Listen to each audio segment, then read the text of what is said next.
Okay, so here's our top 5 tips for golfers with arthritis. Number 1, keep moving. So if you've got arthritis, whether it be in the knees or the hips, it's really important to keep moving. The joints, when they move, create synovial fluid. Now, synovial fluid is like the oil within the knee, and the more you can get the knees moving or the hips moving, the more synovial fluid is released into the joint, which creates less friction of the joint and therefore less irritation of the joint as well. Now, the amount of movement that you can do will obviously depend on what stage the arthritis is at.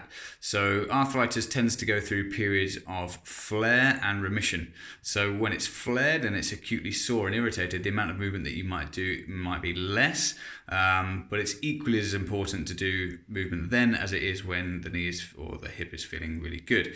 So manage those symptoms accordingly, but try and keep moving at any stage to try and get that synovial fluid released within the joint, and that should help get the joint back on track. Tip number 2 for golfers with arthritis.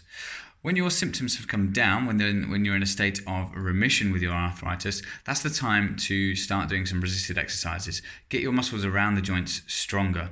And what that does is it leads to less unwanted movement within the joints, protecting the joints from irritation.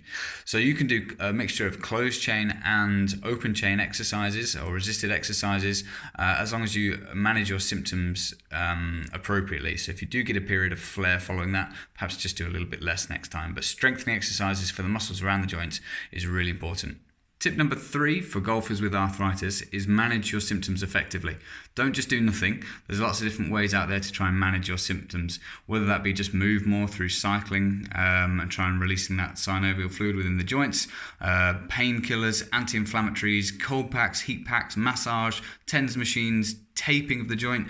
There's lots of different things that you can try yourself at home to help manage those symptoms. So find the thing that works for you, which will hopefully then enable you to be more active in daily life and get a little bit more golf in. Tip number 4 for golfers with arthritis is to keep playing. So continuing to play golf is really important. Keeping moving the joints is important for joint health and releasing synovial fluid within the joint. But just manage your symptoms appropriately. So it might mean that you have to do a little bit less than normal. So if you play 4 times a week normally, just try playing twice a week instead and seeing how that responds. Or if you play 18 holes, play 9 holes instead. And then monitor those symptoms. So if you get a flare of pain after playing, perhaps later that night or the morning after, then it's just irritated the joint a little bit, and you know then next time perhaps just to do a little bit less. But continuing to play is a good thing for your joints as well. Tip number 5 for golfers with arthritis is to keep your movements varied. So if golf's a thing that aggravates your symptoms, there are lots of other things that you can do. So there's non-weight bearing activities like cycling or swimming that are really good for joints. But there are other options like gym workouts, yoga, Pilates, Tai Chi even, that are really good to keep the body moving and are great for movement health.